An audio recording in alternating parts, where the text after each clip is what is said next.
Hello students, तो स्वागत है आपका आज मेरी classes bright classes for mathematics में, जिसमें आपको मैं करवाने जा रहा हूँ मास्टर कैडर के जो मैथ्स के ऐसे 20-25 क्वेश्चन चैप्टर है हमारा मैट्रिक्स एंड डिटर्मिनेंट्स, जिनको सॉल्व करने के बाद में आपको लगेगा कि वाकई हमने मैट्रिक्स और डिटर्मिनेंट चैप्टर कर लिया। तो देखिए हमारा क्वेश्चन, जो पहला क्वेश्चन है मैट्रिक्स जो चैप्टर है उसका, वो क्वेश्चन आपके सामने लिखा पड़ा है, तो समझिए और सुनिए। तो क्या है क्वेश्चन? क्वेश्चन बेटा जी हमारा ये है कि कोई भी दो मैट्रिक्स है ए और बी, कहता है A plus B is equal to A minus B बराबर है हमारा A square minus B square if. तो कहता है ये बराबर कब होंगे इफ। तो इफ हमें पूछा है अभी इनमें से कौन सी कंडीशन होगी कि ये दोनों जो हमारे इक्वेशन है जो बराबर आ जाए।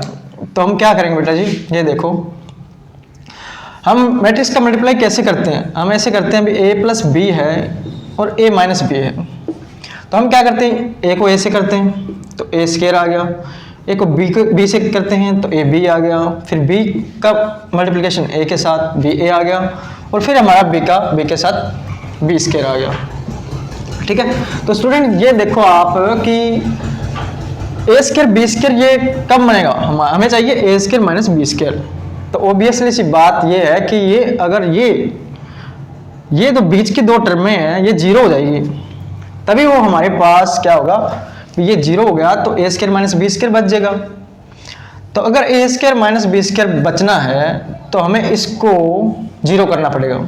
तो इसको जीरो कैसे करेंगे मतलब बेटा, तो ये कब जीरो होगा, हमने ये लिख दिया अभी A B plus B A is equal to zero.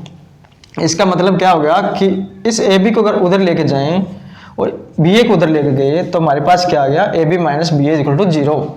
तो कहते हैं अगर ये कंडीशन होगी हमारे पास A B minus B A is equal to zero, ठीक है, तो तभी तो ये देखो ए प्लस बी जो है हमारे पास ए स्केयर माइनस बी स्केयर के इक्वल रहेगा ना।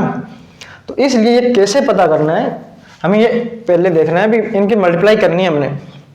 तो मल्टीप्लाई करने के बाद हमें क्या मिला, हमें पता चला कि ये तो भाई ए स्केयर माइनस बी स्केयर के इक्वल तभी आएगा जब ये बीच वाली दो टर्म्स हैं वो जीरो हो जाएगी, और ये जीरो हो जाएगी उसके लिए कंडीशन हमारे पास क्या है कि ये A B minus B A is equal to zero, जो इस इक्वेशन से मैच खाती है।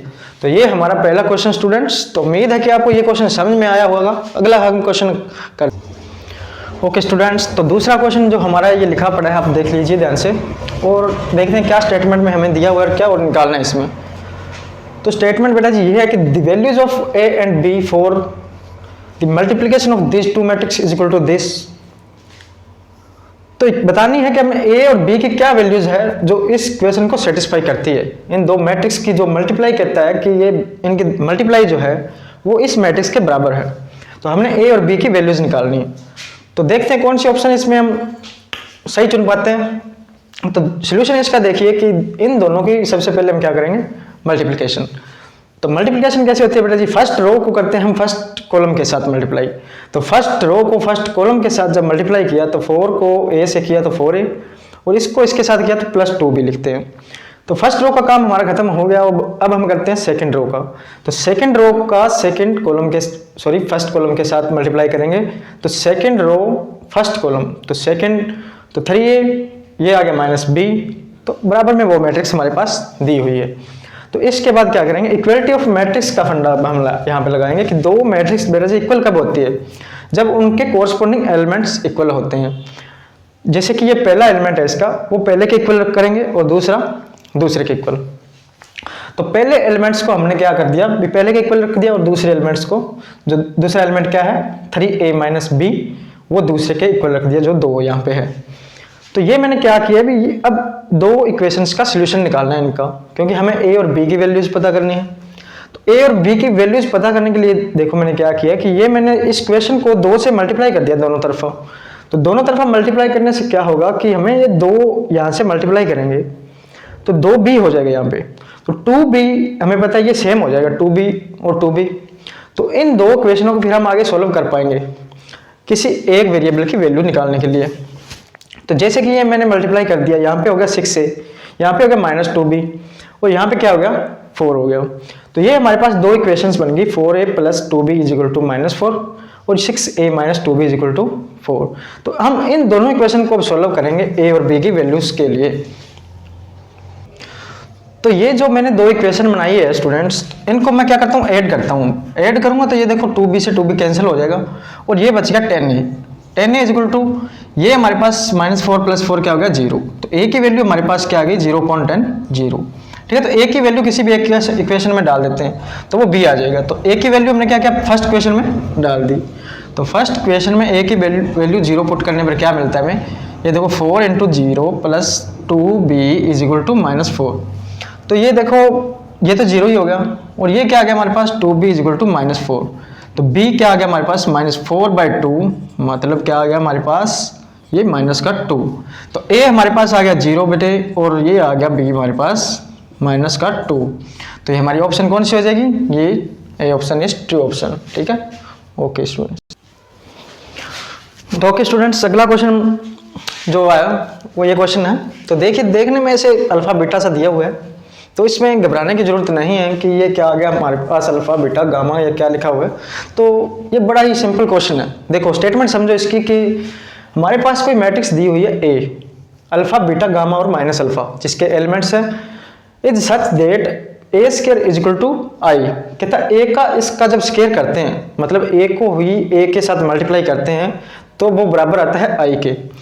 देन कहता है कि तब इनमें से कौन सा ऑप्शन सही होगा, तो वो हमें चेक करना है। तो देखिए बेटा जी, हमें ये कहा हुआ है कि ए स्क्वायर बराबर आई है, तो ये हमें ए स्क्वायर सबसे पहले निकालना होगा। तो कैसे हम ए स्क्वायर निकालते हैं देखते हैं। हाँ, तो ओके स्टूडेंट्स, करते हैं हम A square. A dot A square क्या होता है, ए का ही मल्टीप्लिकेशन करते हैं ए के साथ। तो ए का जब हम ए के साथ मल्टीप्लिकेशन करते हैं तो क्या होता है हमारे पास स्टूडेंट्स, देखो ये भी ए है ये भी ए है, हमने लिख लिया जो दिया हुआ है। और ये हम क्या करेंगे, फर्स्ट रो को फर्स्ट कॉलम के साथ, अगेन वही काम करेंगे। कहते फर्स्ट रो को फर्स्ट कॉलम के साथ मल्टीप्लाई कराया तो अल्फा को अल्फा कराया अल्फा स्क्वायर, इसको इसके साथ कराया तो बीटा गामा आ गया। इसी तरह इसको कराएंगे इसके साथ कि अल्फा बीटा, और ये माइनस आ जाएगा यहाँ पे माइनस बीटा अल्फा। तो इसी तरह की सेकंड रो को फर्स्ट कॉलम और सेकंड कॉलम के साथ मल्टीप्लाई करा के रख देंगे। तो ये क्या है, अभी हमारे पास ए स्क्वायर है जो आई के बराबर दिया हुआ है हमें। ठीक है, तो आई हमारे पास क्या होता है, दो ऑर्डर्स की देखो मैट्रिक्स दी हुई है तो हम आइडेंटिटी लेते हैं दो ऑर्डर की ही। तो दो ऑर्डर की आइडेंटिटी मैट्रिक्स क्या होती है, उस फॉर्म की होती है 1 0 0 1। तो अब क्या करते हैं, ये देखो भी alpha square plus beta gamma, इसको ऐसे लिख लिया। ये तो देखो सेम है, तो प्लस और माइनस का 0 हो गया, ये भी 0 हो गया और ये बच गया ये। अब देखो ये दोनों सेम ही है बच्चे। कहता है कि ये alpha square plus beta gamma, ये भी तो क्या है alpha square plus beta gamma. तो ये कहता है 1 के बराबर है। हम क्या करेंगे यहाँ पे, इक्वालिटी ऑफ मैट्रिक्स वो फंडा लगाएंगे कि ये पहला एलिमेंट जो है पहले के बराबर करते हैं। तो ये पहले एलिमेंट के बराबर करेंगे, यानी कि इसको 1 के बराबर किया। तो 1 के बराबर किया तो आप क्या देखोगे कि इनमें से कौन सा सेटिस्फाई कर रहा है इसको। तो आप देखोगे इनमें के 1 तो इधर ही पड़ा है भाई, बाकी के सारे एलिमेंट उधर लेके गए हुए हैं। तो इसमें इक्वेशन के इधर एलिमेंट लेके जाएंगे तो alpha square minus beta gamma, ठीक है, बराबर में 0। क्योंकि ये आप ऑप्शन देख रहे हो कि 1 जो है एक साइड पड़ा है और बाकी की जो टर्म्स हैं वो इधर लेके आए हुए हैं। तो हम इधर लेके जब आते हैं तो हमें पता है ये भी माइनस का हो जाता है और ये भी माइनस का होता है। तो हमारा ऑप्शन क्या आ जाएगा इसमें, C option is the correct option. Okay students, तो ओके बेटा जी, ये जो क्वेश्चन मैं लिखने जा रहा हूं, ये क्वेश्चन देखो अगर आपने नहीं आया आपको तो समझ लो कि आपने मैट्रिक्स का चैप्टर ही नहीं किया। क्योंकि क्वेश्चन में स्टेटमेंट देखो, इसकी स्टेटमेंट में कुछ नहीं है, वैसे ध्यान से समझिए इसको। कहता है assume that y z w and p are the matrix of order 3 cross k 2 cross p n cross 3 और p क्रॉस k रिस्पेक्टिवली। कहते हैं y z w p हमारे पास कोई 4 मैट्रिक्स हैं, जिसमें y का ऑर्डर जो लिखा है हमारे पास 3 क्रॉस k, z का लिखा है 2 क्रॉस p, w का लिखा है n क्रॉस 3 और p का जो ऑर्डर है वो p क्रॉस k लिखा हुआ है। तो ऑर्डर का मतलब 3 क्रॉस k अगर लिखा हुआ है उसका मतलब ये होता है कि उसके पास मैट्रिक्स के पास 3 रोज हैं और k कॉलम्स हैं। तो 3 क्रॉस k ऑर्डर के मैट्रिक्स का मतलब ये हो गया कि हमारे पास उस मैट्रिक्स का जो रोज हैं वो 3 होगी और कॉलम कितनी होगी k। तो ये के पी ये नंबर जो है, कोई भी नंबर है बच्चे जिनके बारे में हमने देख रहे हैं कि ये मैट्रिक्स जो आगे है restriction on N K P so that P Y plus W Y will be defined. कहते हैं एन के और पी जो है हम क्या लें कि ये जो P Y plus W Y matrix है वो हमारे पास डिफाइन हो जाए, सोल्व हो जाए हमारे पास। तो क्या करते हैं इसका, देखो ये ऑप्शन है ए बी सी डी, इनमें से हमें कोई एक करेक्ट ऑप्शन ढूंढनी है। तो देखो सॉल्यूशन में इसका क्या क्या दिया हुआ है। तो हमारे पास देखो y जो है मैट्रिक्स वो किस ऑर्डर की दी हुई है, 3 क्रॉस के। z मैट्रिक्स दी हुई है हमारे पास 2 क्रॉस p, ये n क्रॉस 3 और ये p क्रॉस k। तो देखो हमने इसको डिफाइन करना है स्टूडेंट्स, तो इसको डिफाइन करना है तो ये हमने लिख लिया P Y plus W Y. P matrix का ऑर्डर क्या है, p cross k। w matrix का ऑर्डर लिख लिया ऐसे ही हमने y का लिख लिया ऑर्डर यहाँ पे, और यहाँ पे लिख लिया सेम y का ऑर्डर। तो देखो अब आपको पता है कि दो मैट्रिक्स मल्टीप्लाई कब होते हैं। तो ये स्टूडेंट आपको नहीं पता तो ध्यान से सुन लीजिए कि दो मैट्रिक्स का मल्टीप्लाई तभी हो पाता है जब पहले की मैट्रिक्स की जो नंबर ऑफ रोज है वो नहीं देखनी, पहले मैट्रिक्स के जो कॉलम है वो सेम होने चाहिए दूसरी मैट्रिक्स के रो के।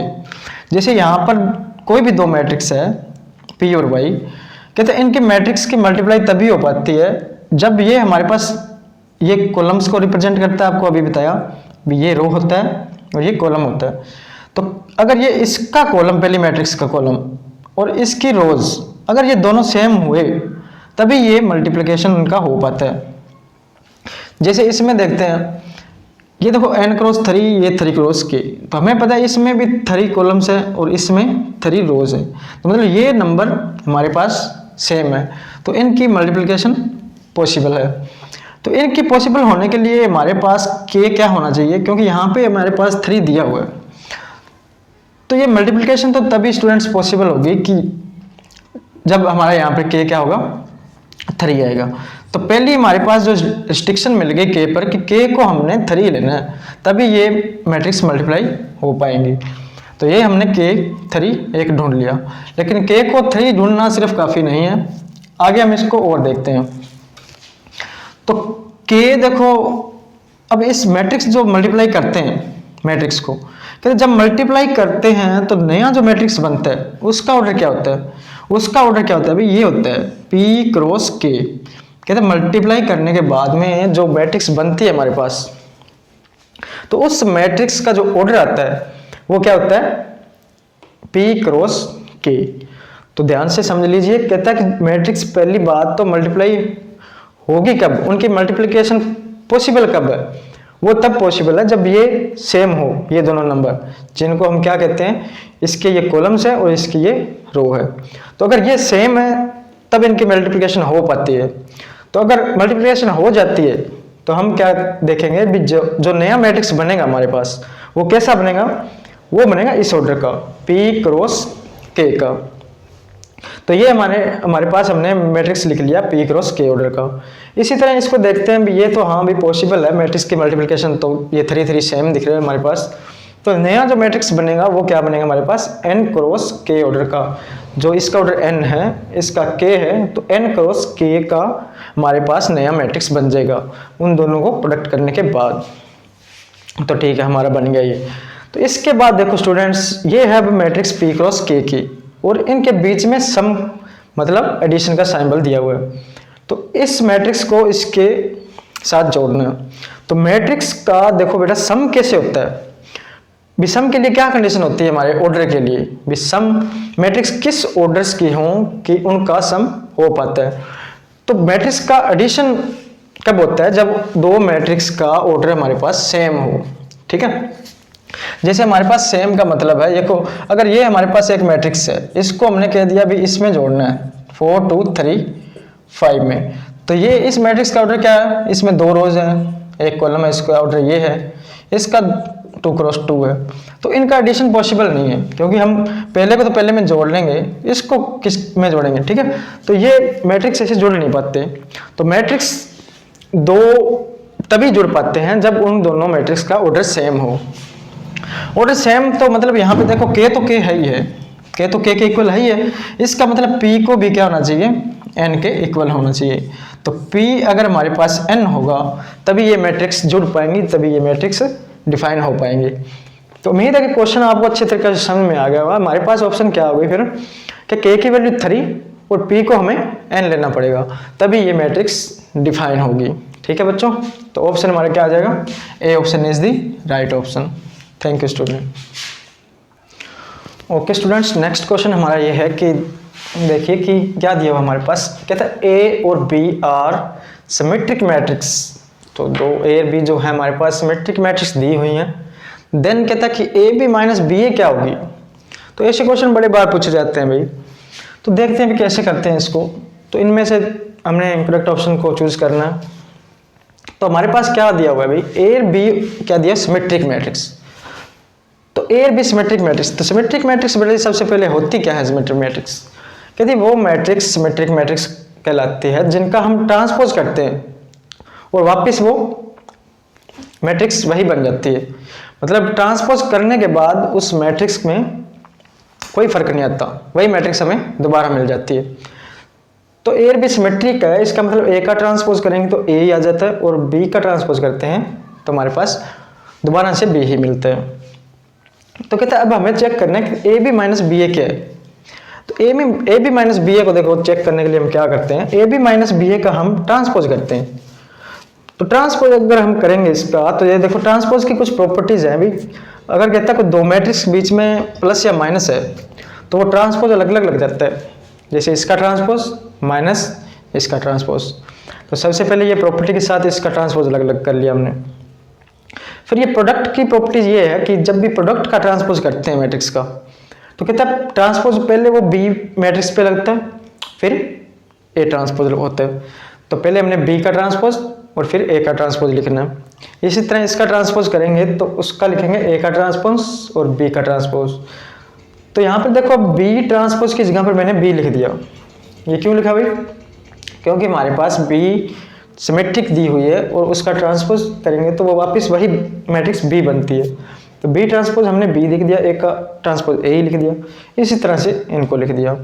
तो इनको अब अगर हम देखते हैं ध्यान से, तो माइनस इनका अगर कॉमन लेते हैं तो आप क्या देखोगे, तो ए बी माइनस बी ए का जो ट्रांसपोज किया है, तो ट्रांसपोज करने के बाद हमने देखा भी वो मैट्रिक्स माइनस टाइम वही मैट्रिक्स आ गई। इसमें फ़र्क ये हो गया कि इसमें तो देखो ट्रांसपोज करने के बाद में वही मैट्रिक्स मिलती है जो पहले मैट्रिक्स है, और इसका ट्रांसपोज किया तो हमने जो मैट्रिक्स तो हमारे पास मिल गई वही, पर हमारे पास क्या माइनस जो है बार आ गया। तो माइनस बार आता है वो कौन सी मैट्रिक्स होती है बेटे, जैसे कोई भी मैट्रिक्स ए है हम उसका ट्रांसपोज अगर करते हैं और ट्रांसपोज करने के बाद में माइनस टाइम वो मैट्रिक्स ए मिलती है, तो उसको हम कहते हैं वो मैट्रिक्स क्या है, स्क्यू सिमेट्रिक मैट्रिक्स है। ठीक है, तो ये ए बी माइनस बी ए हमारे पास वो क्या हो जाएगी फिर, स्क्यू सिमेट्रिक मैट्रिक्स हो जाएगी। ठीक है, स्क्यू सिमेट्रिक मैट्रिक्स हो जाएगी। तो ये ऑप्शन हमारे पास क्या आएगा, B is the correct option. Okay students.